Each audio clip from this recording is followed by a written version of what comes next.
வாயை மூட முடியாது. ஊர்வாய் சும்மா இருக்காது, கையையும் கூட சொல்லக்கூடாது. பக்கத்து ஒரு முண்டா மூடி எல்லாம் ஒன்றா சேர்ந்துன்னா சர்வநாசம். ஒருபடியா ஒன்றும் பேச மாட்டார், தங்களை பற்றி பேச மாட்டார். ஒருபடியாக ஒன்றும் பேச மாட்டார்கள், தங்களை பற்றியும் ஒன்றும் பேச மாட்டார்கள். யாரோ ஒருவரை பற்றி பேசுவார். இதுதான் நம்முடைய குணம். ஆங்கிலேயர்களை பற்றி நான் சில நூல்களை வாசிக்கிற பொழுது சொல்லுவார்கள், அந்த ஆங்கிலேயர்களிடத்தில் இப்படிப்பட்ட சுபாவங்கள் இல்லை. அவன் யாரையும் பற்றி சிந்திப்பது கிடையாது. அவன் தானும் பண்பாடு, முடிந்தால் உதவி செய்வான், இல்லாட்டே உதவி செய்ய மாட்டான். பிள்ளைகளை பெறுவார்கள், பெற்றுவிட்டு ஒரு குறிப்பிட்ட காலத்திலே கொண்டு போய் விட்டு விடுவார்கள். அந்த பிள்ளை சுயமாக உழைப்பு வாழ். நம்ம நாட்டிலாம் பாருங்க, 45 வயது பிள்ளையை திருமணம் செய்யாமல் விருத்தியை வைத்து அப்பா அந்த பென்ஷன்ல சாப்பிட்டுமா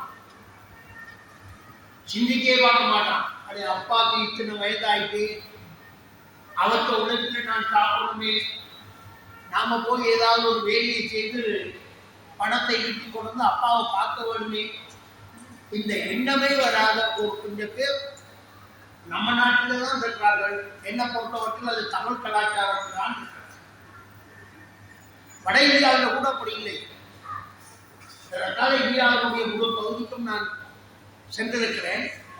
அங்கெல்லாம் பார்க்கிற பொழுது உழைப்பு ஒரு மரியாதை, உழைப்பா. வீடும் அப்படி பெருசு பெருசா இருக்கும். வடநாட்டுக்கு போனால் வீடெல்லாம் பெரிய வீடுகளாக இருக்காது, சின்ன வீடுகள்லாம்.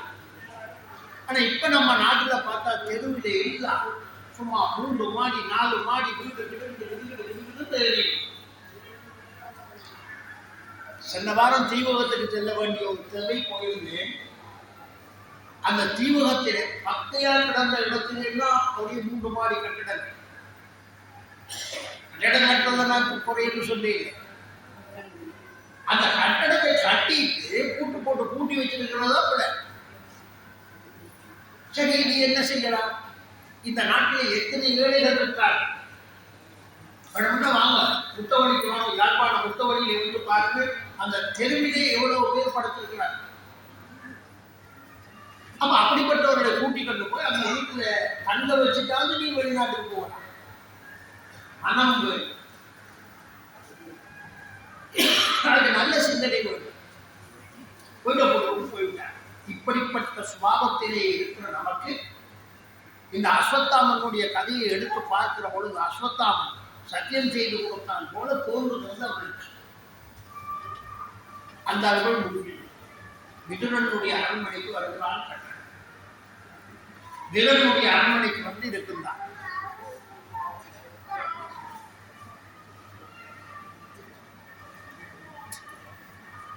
இருந்தவர் தெய்வேந்திரனை நினைத்தார், இந்திரனை நினைத்தார். நினைக்க உடனே இந்திரன் காட்சி கொடுத்தான். என்னை வணங்கினான். என்னை அழைச்சதுக்கு என்ன காரணம்? முன்னாலே ஒரு முக்கியமான விஷயம் நடக்க வரும்.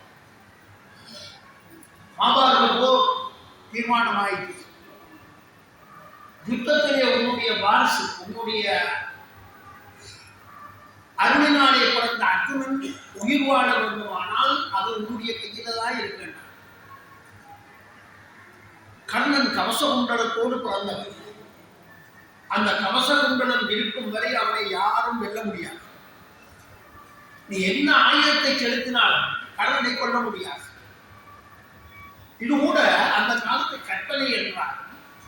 இப்ப இந்த விஞ்ஞானம் வளர்ந்து உங்களுக்கு எல்லாம் தெரியும். பெரிய ஆடைகளை எல்லாம் தயாரித்திருக்கு விஞ்ஞானம். அந்த கோட்டை அப்படி போட்டால் சுட்டால் அந்த பிளட் சொந்து போகாது. அது தெளிக்கும். விஞ்ஞானம் கண்டுபிடிச்சு வச்சிருக்கு. இதைத்தான் அன்றைக்கு சொன்னான். கவசகுண்டலத்தோடு இருக்கிற பொழுது எந்த ஆயுதத்தை செலுத்தினாலும் அவனை கொள்ள முடியாது. அவனை கொள்ளுவது கடினம். ஆகவே இந்திரா நீ போய் கர்ணன் ஒரு கொடையாளியாக இருக்கிறான். யார் என்ன கேட்டாலும் கொடுப்பான். நீ போய் உன்னுடைய மகனை காப்பாற்ற வேண்டுமானால் கவச குண்டலங்களை பெற்றுக் கொள்வான். கண்ணனுடைய உத்தரவை கேட்டுக்கொண்டு இவன் என்ன செய்கிறான்? இளப்பிராமணனாக அந்தனாக போகிறான். வயது போனவரான். அதே ஒரு பெரிய காட்சி. வயது போனதுலேயே ஆகமோசமான வயோதிப காட்சியிலே இந்திரன் போகிறான். கைகாலெல்லாம் நடுங்கு. குழு போறான். பாயக்காரன் நிறுத்தினான். ஏன்னா கர்ணன் அந்த பொழுது புலர்ந்த பொழுது அப்படி தொடங்கி காலையில் தொடங்கி மாலை வரை தான் இந்த தர்மம் செய்வான். இரவு நேரத்திலே அவன் செய்வதில்லை. நேரம் முடிச்சு கர்ணன் போயிட்டான். இவர் போகிறார். இவர் அந்த இடத்துல போனோன்னு இந்த வாய்க்காவலாடி பார்த்தா நடுவு வயோதிபர். சரி, அரசர் எடுத்தா போய் கேட்டுட்டு வந்தவங்களுக்கு உள்ள போறார். போய் சொல்லுகிறார், இப்படி வயது போனவர் யாசகம் கேட்டு வந்தார். இந்த காட்சி கூட என்னன்னா, தர்மம் செய்வதற்கு நேரம் இல்லை. தர்மம் செய்வதற்கு நேரம் கிடையாது. எப்போ வேணும்னாலும் சரி, நம்ம வீட்டில் வந்து யாராவது ஜாசகம் கேட்டார், இதெல்லாம் குறைஞ்சிட்டு அல்லாட்டி வீடுகள் வழியே வருவார். அந்த கேட்டால் ஏதோ நம்மிடத்துல இருக்கிறதை கொடுக்கணும். நம்மிடத்துல இருக்கிறத கொடுத்து ஒரு தர்மத்தை செய்யணும். இவர் போய் சொல்ல உடனே கண்ணன் சொல்லுகிறான், அப்படியா கூட்டிடுவான். வயோதிப பருவத்தோட ஒழுங்கு போறார். போன உடனே அந்த வயோதிபத்துக்கு மரியாதை கொடுத்து எல்லாம் வணங்கி ஆசிரமத்தில் அமர்த்திட்டு உடம்பெல்லாம் நடுக்கத்தோடு இருக்கிறார். அந்த காரியத்தை சொல்லுங்கள். இந்திரன் சொல்றான், எனக்கு எல்லாம் இருக்கு, எனக்கு இல்லாத ஒன்றும் இல்லை. ஆனால் என்னிடத்தில் இல்லாத ஒன்றும் உன்னிடத்தில் இருக்கு. இது நம்ம சுபாவம், மனித மனோபாண்டி. நம்ம இடத்துல எல்லாம் இருக்கும். ஆனா வேறொருவரிடத்தில் ஏதாவது ஒரு பொருள் புதிதாக இருந்தால் அதை நாம் பெற வேண்டும் என்ற எண்ணம் நமக்கு வரும். அதையெல்லாம் எவன் கட்டுப்படுத்துகிறானோ அவன் தான் வாழ்வாங்கு வாழ்வான். அதை கட்டுப்படுத்த பழக வேண்டும். அதுதான் மனக்கட்டுப்பாடு என்றெல்லாம் நம்முடைய சமயம் சொல்லிக் கொடுக்கிறது. மனதை கட்டுப்படுத்தினா மனம் அதை பாய்கிறது போல போய்கொண்டுதான் இருக்கு. அதை இழுத்து கொண்டு வந்து கட்டுப்படுத்த. இவர் சொல்ற எல்லாருக்கிட்ட இருக்கு, எல்லா வசதியும் எனக்கு இருக்கிறது. ஆனால் என்னிடத்தில் இல்லாத ஒன்று உன்னிடத்திலே இருக்கிறது, அதை வேண்டி வந்திருக்கிறேன். கண்ணன் கேட்கிறான், அப்படியா, என்ன உன்னுடைய உடலோடு ஒட்டிய கவசமும் காதோடு இருக்கின்ற அந்த குண்டலமும் எனக்கு. கண்ணன் என்ன செய்கிறான்? இதை கேட்ட உடனே ஒவ்வொரு மரப்பும் இல்லாமல் உள்ளு போறான். எங்க போறான்? அவன் வழிபடுகிற இடத்துக்கு போறான். இந்த கவச குண்டலத்தை வெட்டி கொடுப்பதற்காக அங்கே உள்ளுக்கு போக சூரிய பகவான் அசரீரியாக சொன்னார் என்று ஒரு இடம் இந்த விவாதத்திலே வருகிறது. அசரீரியாக சொல்லியிருக்கார். சொல்றார், இந்த வந்திருக்கிறவன் யார்? தேவேந்திரனால் வந்திருக்கிறார். தன்னுடைய அம்சமாக இருக்கிற அர்ஜுனனை காப்பாற்ற வேண்டும் என்கிற எண்ணத்திலே வந்து உன்னுடைய கவச குண்டலத்தை கேட்கிறான். கொடுக்காதே. இந்த கவச குண்டலம் இருக்கும் வரை உன்னை யாரும் வெல்ல முடியாது. இவன் எல்லாத்தையும் கேட்டான். ஆனால் இவரிடத்திலே அங்கே நீயாக இருந்தது அவருடைய கொடைத்தன்மை. இதை காட்டுகிற ஒரு இடம். பட்டிமண்டபம் நடக்கிற பொழுது கர்ணனை குற்றம் சாட்சி பேசுவார்கள். அடியேனும் பேசுவேன். கர்ண தாறுமாறா குற்றம் சுமத்தி பேசுகிற இடத்திலே ஒரு இடம் இது. துரியோதனுக்காக உயிர் கொடுத்தேன் என்று சொன்னவன் எப்படி இந்த கவச குண்டலத்தை கொடுக்க முடியும்? கவச குண்டலம் இருக்கும் வரை அவனை கொள்ள முடியாது. அப்ப இவர் கவச குண்டலத்தை வெட்டி கொடுக்கிறானோ அப்ப துரியோதனுக்கு முடிவு வருகிறது என்பதுதான் கதை. உங்களை சிந்திக்கிறதுக்காக கேட்டுக்கிறேன். நீங்களும் கொஞ்சம் யோசிக்கவர்களாம். அந்த கதை தெரியாதவங்க யாரு? அதுபோல இருக்க ஆழமான விஷயம் இவரிடத்திலே அங்கே மெய்யாக இருந்தது அந்த கொடைத்தன்மை என்பதுதான் முக்கியமான விஷயம். அந்த குண்டலத்தையும் கவசத்தையும் அறுத்தெடுத்து மேலோடு ஒட்டி இருந்ததை அறுத்தெடுத்து கொண்டு வந்து இந்திரனிடத்திலே கொடுக்கிறான். இந்திரன் அப்படியே நடுங்கி போயிட்டான். யார் செய்வார்கள்? நடுங்கி போய் என்ன செய்கிறான்? கர்ணனுக்கு தன்னுடைய வடிவத்தை காட்டுகிறான். தெய்வேஸ்வரன் தன்னுடைய வடிவத்தை காட்டுகிறான். கர்ணன் வணங்குகிறான். நீ நினைத்து வந்த காரியத்தை செய்வதற்காக இப்படி வயோதிபனா வந்திருக்கிறாய். ஆனா என்னிடத்துல வர்றதுக்கு இந்த வயோதிப வேடம் தேவையில்லை. நீ நேரா வந்து என்னிடத்துல கேட்டிருந்தா கொடுத்திருக்கேன். நீ யாரோ ஒருவருடைய உண்டதுனாலே இங்க வந்து எல்லாருக்கும் தெரிந்தால் இந்த கதையை நகர்த்துறது யாரு? பரந்தாமன் தானே. பாருங்கள் சொல்றான், உன்னுடைய உடலிலே இருந்த கவச குண்டங்களை அறுத்ததாலே வந்த காயங்கள் எல்லாம் மாறும்.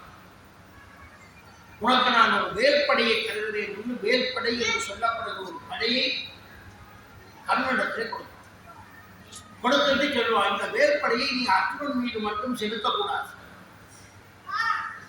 உனக்கு யுத்தத்திலே ஒரு பிரதானமான இடத்திலே இது தேவைப்படும். பீமனுடைய மகன் கடோத்கதன் வந்து உன்னோடு யுத்தத்துக்கு வருவான். பீமனுடைய மகன் கடோத்கதன் உன்னோடு யுத்தத்துக்கு வருவான். கடோத்கதனை வெல்லுவதும் கடினம்.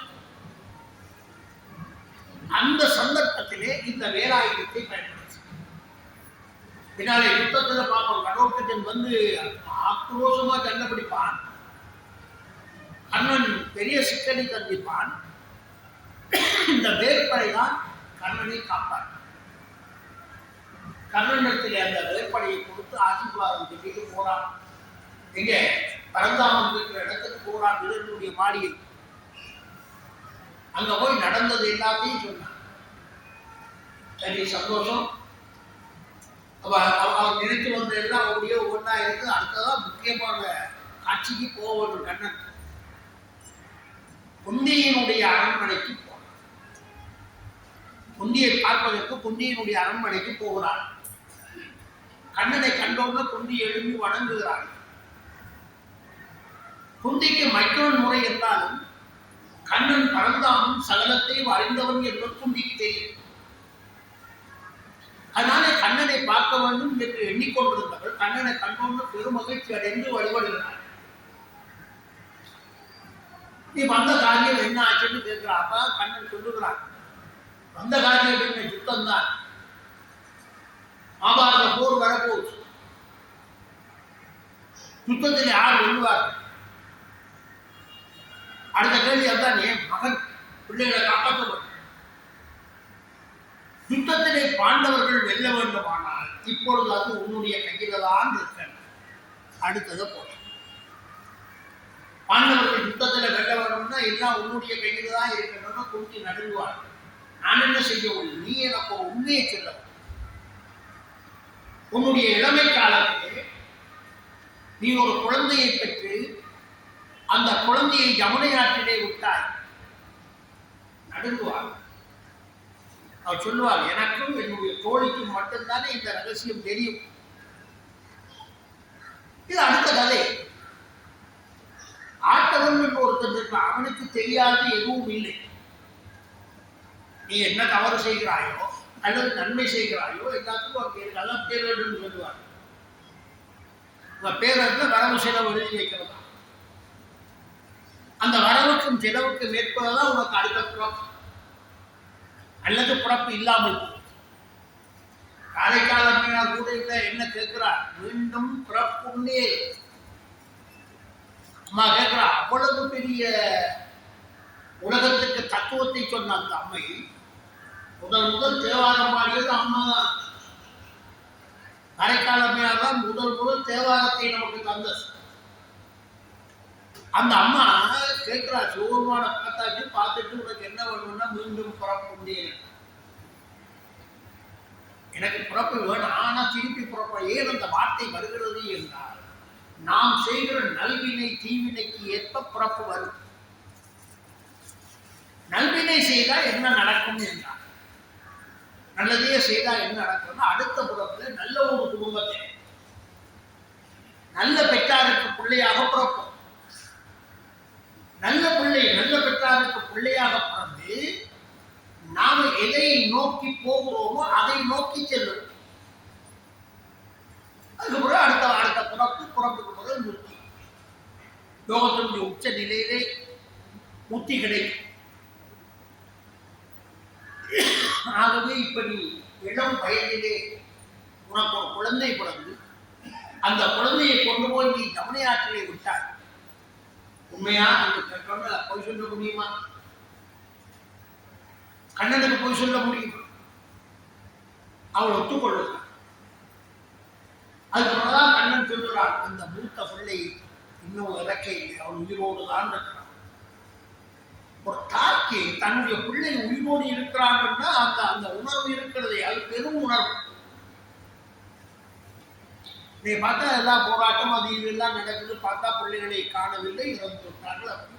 அந்த அந்த பெற்றோருடைய மன துடிப்பு நியாயமான, அதை மறுக்க முடியாது.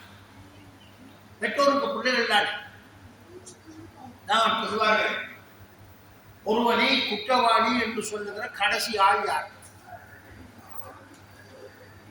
ஒருவனே குற்றவாளி என்று சொல்ற கடைசி ஆள் யார் கேட்டார். குற்றவாளி என்று சொல்ற கடைசி ஆள் அவனுடைய தாய் தான். அப்பா கூட சொல்லி எல்லாம் செய்திருப்பார், ஆனா அம்மா சொல்ல மாட்டான். அம்மா எல்லாத்தையும் மறைச்சிருக்கும். அதான் தாய். அந்த தாய்மை உணர்வு என்பது அதுதான் உச்சம். நான் நடுவே சொல்றதா, இன்னைக்கு புதுசா வந்துருக்கிறவர்களுக்காக சொல்லுகிறேன். அந்த தாயை அடிக்காது, அந்த தாயை அடிக்கிறாங்க, பட்டினி போடுறாங்க. இந்த முதியோர் இல்லங்களில் இருக்கிறவர்கள் யார்? எல்லாம் வயதிலே மூத்தவர்கள். வயதிலே மூத்த கூண்டு மாடி கட்டி விட்டுட்டு கூட்டு போட்டு கூட்டிட்டு போயிட்டான். அம்மாவும் அப்பாவும் வந்து அகல்வாவில் விட்டு முதியோர் இடத்துல. நான் சும்மா சொல்லியிருக்கேன், நான் பார்க்குற காட்சியை தான் சொல்றேன். முதியோர் இடத்துல தாத்த சாப்பாட்டை சாப்பிட்டு அங்கே இருக்கிறவர்களெல்லாம் சேர்ந்து ஒரு குடும்பம் ஆயிடுவாங்க. அடி பேசி கொண்டிருப்பாங்க. கொஞ்ச இடத்துல கேட்கிறான், உன்னுடைய குழந்தை சாகையில் உயிரோடு இருக்கிறார், அர்ஜுனனை அழிப்பதாக சொல்லிக் கொண்டிருக்கிறானே கண்ணன், அவன்தான் உன்னுடைய மகன். எப்படி எழுதி செய்தி. சினிமா படம் தோக்கணும் பாருங்க. இந்த காட்சிகள் எல்லாம் வருகிற பொழுது அந்த மனோ நிலை உணர்வுகள் எல்லாம் எப்படி வெளிப்படும். கொஞ்சம் நடுங்குகிறான். உன்னுடைய மகன் தான் கண்ணன் என்று சொன்னோன்னு அவளுக்கு அளவுக்கு அதிகமான மகிழ்ச்சி. கண்ணன் சொல்றான், கேட்கிறான். கேட்டுட்டு கண்ணன் சொல்றான், நீ போய் உன்னுடைய மகனை கூட்டிக்கணும். நீ போய் உன்னுடைய மகனை கூட்டிக்கணும் வந்து விட்டால் பாண்டவர்களுக்கு மூத்தவனவன், அவனுக்கு தான் ஆட்சி பொறுப்பு வரும், அவன் அரசாளுவான், பாண்டவர்கள் எல்லாம் அவனுக்கு சேவகம் செய்வார்கள் என்று குந்திக்கு சொல்லுகிறான். குந்தியும் அப்படித்தான் நினைக்கிறார். தாய் தானே, தாய் என்ன நினைக்கிறார், மகனை கூட்டிக்கணும், மற்ற பிள்ளைகளோடு சேர்ந்து அவன் மூத்த பிள்ளையாக இருப்பான். நடக்கணுமே, அதை கண்ணன் விடணும். கண்ணன் விடுவது என்பது என்ன காலச்சக்கரம். அதுதான் விதி. காலச்சக்கரம் என்பதை யாரும் மாற்ற முடியாது. கண்ணனே அழிகிறான். மகாபாரதத்தின் இறுதியிலே கண்ணனும் அழிந்து போகிற ஒரு காட்சி தான். யாரும் தப்ப முடியாது அந்த காலச்சக்கரம். குந்தி இடத்தில் சொல்லுகிறான், நீ போய் உன்னுடைய மகனை அழைத்துக் கொண்டு வா. குந்தி புறப்படுகிறான், மகனை கூட்டிக் கொண்டு வருவார். ஆர்வத்தில் போகிறான். அண்ணன் சொல்லுவான், அவன் வராவிட்டான். தானே நடக்க போகுது. அவன் வராவிட்டால் நான் சொல்றதை கேட்கிறான். குஞ்சிக்கும் தெரியும் நான் வராவிட்டால் என்ன அர்த்தம். இவன் என்ன நினைக்கிறானோ அதான் நடக்கும். அர்ஜுனனை கொல்லுவதாக சபதம் எடுத்திருக்கிறான் கண்ணன். அவனை கொல்லக்கூடியது ஒன்றே ஒன்று, நாகாசுரம். அந்த நாகாசுரத்தை கண்ணன் மீது ஒரு தடவைக்கு மேல் வைக்கக்கூடாது. நீ கேட்க வேண்டிய வரம், அந்த நாகாசுரத்தை கண்ணன் மீது ஒரு தடம் தான் செய்கிறோம். அடுத்தது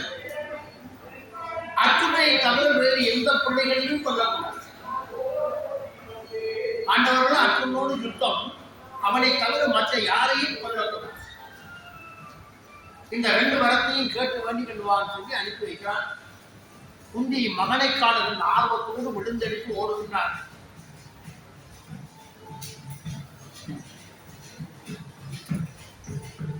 கண்ணனுடைய அரண்மனைக்கிற பூரா கண்ணன் மெய் சிரிக்கிறார். ஏண்டா வரக்கூடாதவர் வரவாடு மாட்டாத ஒருவர் வந்துட்டார்.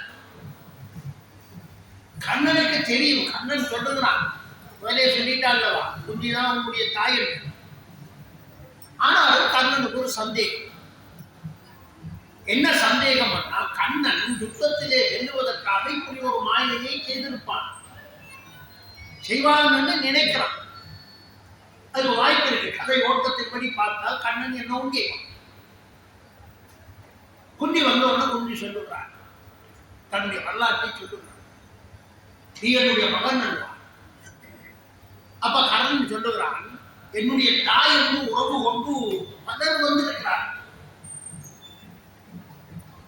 என்னிடத்திலே இருக்கிற பொன்னையும் பொருளையும் பெற வேண்டும் என்ற நோக்கத்தோடு வந்திருக்கிறார்.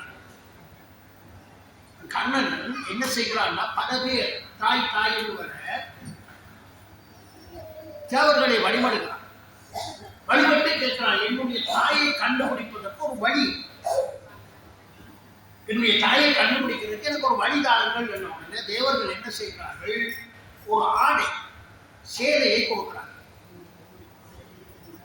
சேலையை கொடுத்து சொல்லுவார்கள், உன்னுடைய தாயை தவிர வேறு யார் இந்த சேலையை உடுத்தால் அவர்கள் இழந்து போய்விடுவார், எரிஞ்சு போய்விடுவார் சொல்லி சேலையை கொடுக்கிறார்.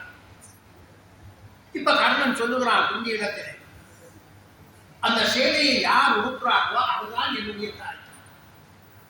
ஓடி போய் அந்த சேலையை எடுத்துக்கொண்டு வந்து குந்தி இடத்திலே கொடுக்கின்றான். குந்தி அந்த சேலையை உடுக்கின்றான். அந்த குந்தி சேலையை உடுத்து அப்படியே வந்து அவனுக்கு முன்னுக்கு காட்சி கொடுத்து அப்படியே அம்மான்னு கட்டி பிடிச்சு அழுது அதெல்லாம் காட்சி. தாயேன்னு வந்து விழுந்து என்ன செய்யறானாம், அவளுடைய தாயினுடைய மடியிலே தன்னுடைய தலையை வைத்து படுத்தான். எப்பவுமே பிள்ளைகள் காட்டுகிற உணர்ச்சியினுடைய உச்சம் 2. ஒன்று தாயினுடைய முலை, அடுத்தது அந்த தாயினுடைய மடியிலே துயிலுகிற தன்மை.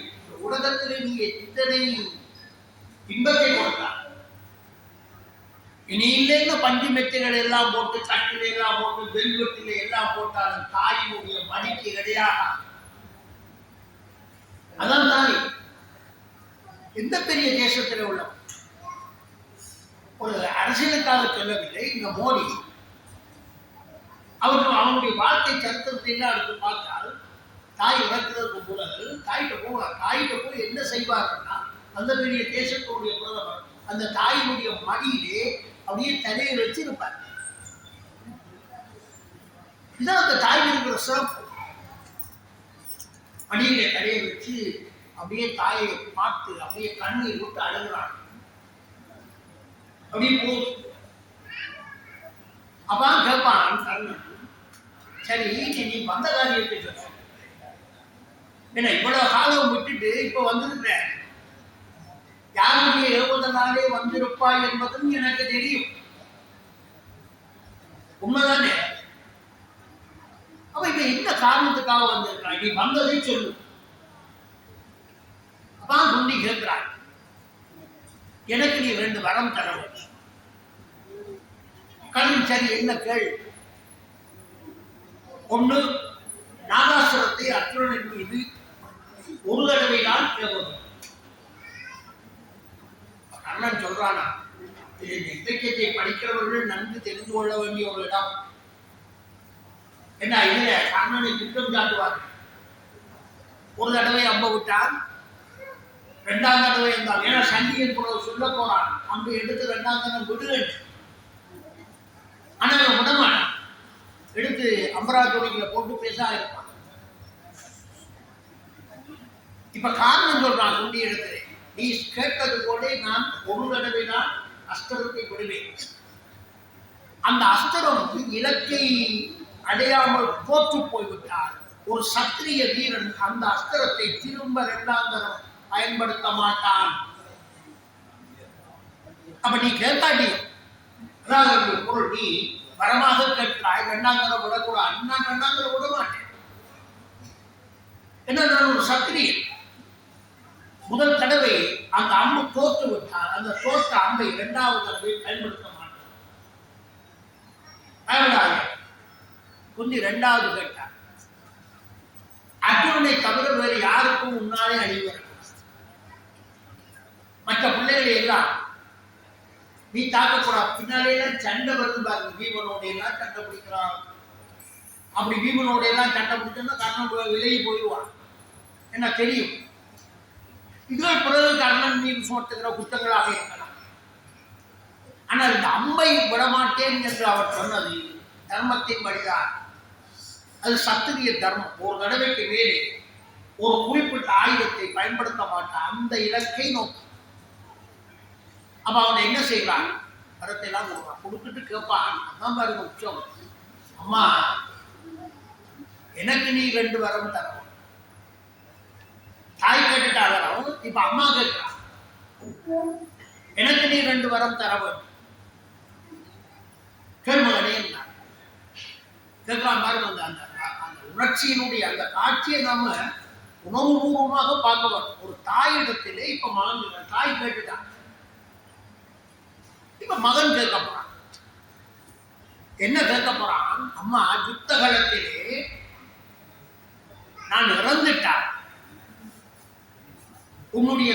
என்னுடைய தலையை உன்னுடைய மடியிலே வைத்துக் கொண்டு உன்னுடைய முளை கொடுக்க வேண்டும். முளை கொடுக்க வேண்டும்னா என்ன அர்த்தம், தாய்ப்பால். அந்த தாய்ப்பாலை போல இந்த உலகத்திலே புனிதமானது இல்லை. இவ்வளவு மெடிசின்ஸ், இவ்வளவு விஞ்ஞானம் எல்லாம் வளர்ந்துட்டு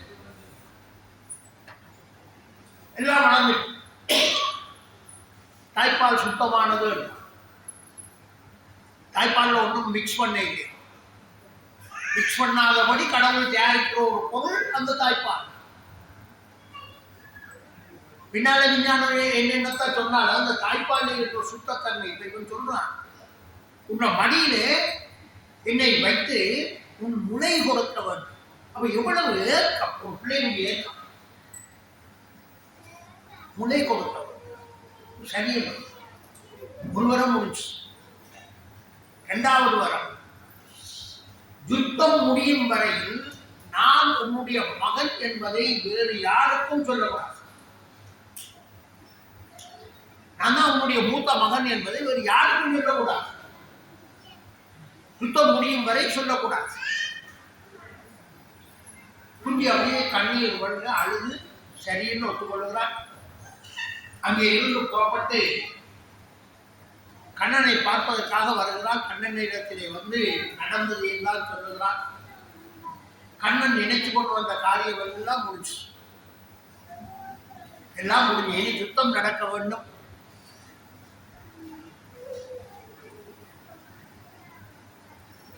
யுத்த பகுதிக்குள்ள போக வேண்டும் என்று நானும் பல மாதங்களாக முயற்சி பண்ணுகிறேன். அது யுத்தத்துக்குள்ள போவதில்லை. தூணோடு தான் நிற்குது. இன்னைக்கு கண்ணனுடைய தூண்டு நிறைவேறுகிறது. கண்ணனுடைய தூண்டு முடிஞ்சோன்னா குதிரையிலே தேரிலே புறப்பட்டு பாண்டவர்களை நோக்கி போகிறான். அங்கே பாண்டவர்களுடைய சபையிலே நடந்தது என்ன சொல்லுகிறான். விதுரன் அம்பு உடைத்தது, அபிமன்யு இந்திரன் கவச குண்டலங்களை பெற்றது, எல்லாத்தையும் சொல்லுவான். ஒன்றை மறைத்தான், குந்தியை பற்றிய ரகசியத்தை மறைத்தான். குந்தியை பற்றிய ரகசியத்தை மறைத்து மிச்சம் எல்லாத்தையும் சொல்லி இனி யுத்தத்துக்குரிய ஆயுதத்தை செய்வோம் என்று சொல்லி கண்ணன் வழிநடத்துகிறான். அந்த இடத்திலே இன்றைக்கு நிறைவு செய்து எல்லாம் வல்ல முருகப்பெருமானுடைய திருவருளோடு இன்பமே கூட வேண்டும் என்று பிரார்த்தித்து நிறைவு செய்கிறேன். நன்றி, வணக்கம்.